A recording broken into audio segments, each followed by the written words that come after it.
Hai teman-teman, kalau kalian mikir Jawa cuma kopi, wah, rugi banget deh. Kita intip masa lalunya yang kelam yuk tentang perbudakan. Jadi Pulau Jawa itu kayak harta karun buat penjajah Eropa dulu. Mereka lihat Jawa itu penting banget buat dagang dan pertahanan.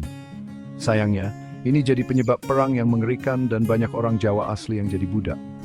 Penjajah Belanda lewat VOC memulai masa perbudakan yang kejam banget.